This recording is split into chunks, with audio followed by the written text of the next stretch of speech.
Bonjour et bienvenue dans ce nouvel audio consacré aux addictions.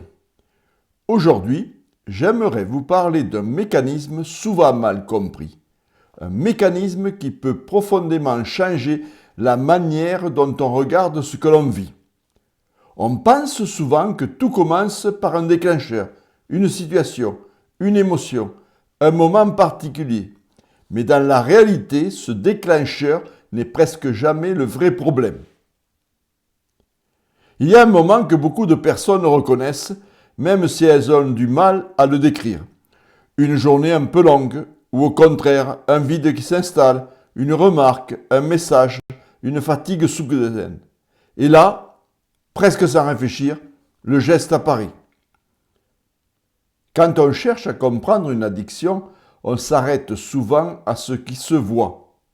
Le moment où ça bascule, l'événement qui précède, la situation qui semble tout expliquer.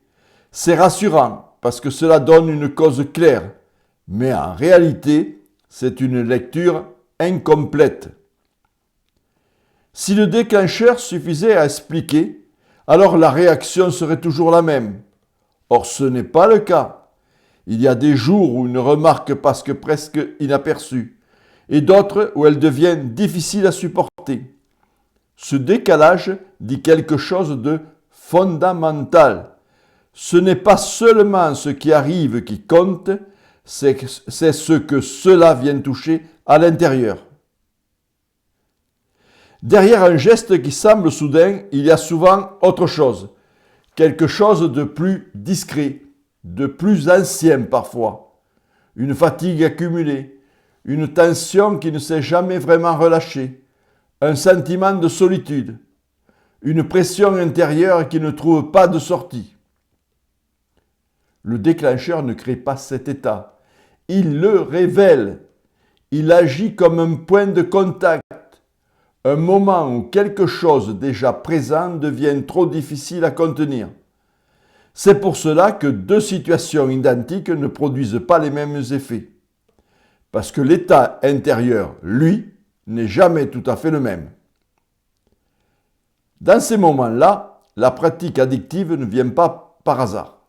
Elle arrive comme une réponse.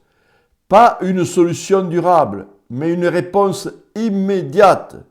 Elle apaise, elle coupe la montée émotionnelle, elle occupe l'esprit, elle donne pendant un instant l'impression que quelque chose redevient gérable.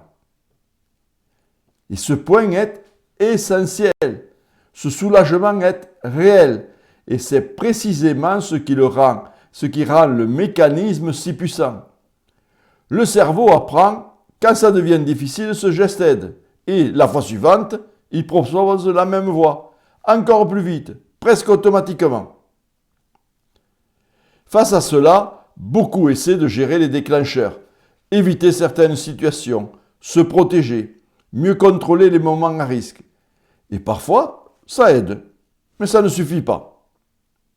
Parce que les déclencheurs sont multiples, parfois imprévisibles, parfois impossibles à éviter, et surtout parce qu'ils ne sont pas le cœur du problème. Le véritable enjeu se situe ailleurs, dans ce qui, à l'intérieur, ne trouve pas d'autre manière de se réguler. C'est là qu'un changement de regard devient possible. Passer de « qu'est-ce qui m'a fait replonger » à « qu'est-ce qui, à moi, avait besoin d'être apaisé à ce moment-là ». Ce déplacement est simple, mais profond. On ne lutte plus seulement contre des événements extérieurs, on commence à écouter ce qui se joue à l'intérieur. Et souvent, c'est là que quelque chose commence à bouger. Dans beaucoup de parcours, le tournant n'est pas spectaculaire, il est discret. C'est le moment où l'on commence à repérer ce qui précède, sentir la fatigue avant qu'elle ne déborde, repérer une tension qui monte, identifier ce moment où l'on bascule légèrement sans encore agir.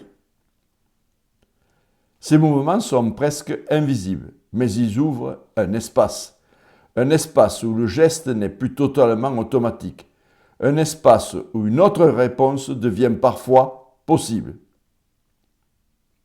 Ce n'est ni rapide, ni spectaculaire, mais c'est souvent ainsi que quelque chose évolue. Pas en supprimant tous les déclencheurs, mais en comprenant ce qu'ils viennent activer. Pas en forçant le contrôle, mais en réintroduisant de la conscience là où tout semblait automatique. Le déclencheur n'est presque jamais le vrai problème, il est le signal. Et apprendre à entendre ce signal sans se juger, sans se précipiter, c'est déjà commencer à retrouver une marge de liberté. Si cette réflexion vous parle, je développe ces mécanismes de manière simple et concrète dans mon livre « Comprendre les addictions, ça s'en prend ». Pourquoi nous devenons dépendants et comment retrouver une marge de liberté. Je vous laisse le lien en commentaire. Et pour terminer, j'aimerais vous poser 2 questions. Avez-vous déjà remarqué que certaines situations ne déclenchent pas toujours les mêmes réactions? Et qu'est-ce qui fait selon vous la différence d'un moment à l'autre? J'attends vos réponses dans la partie commentaires.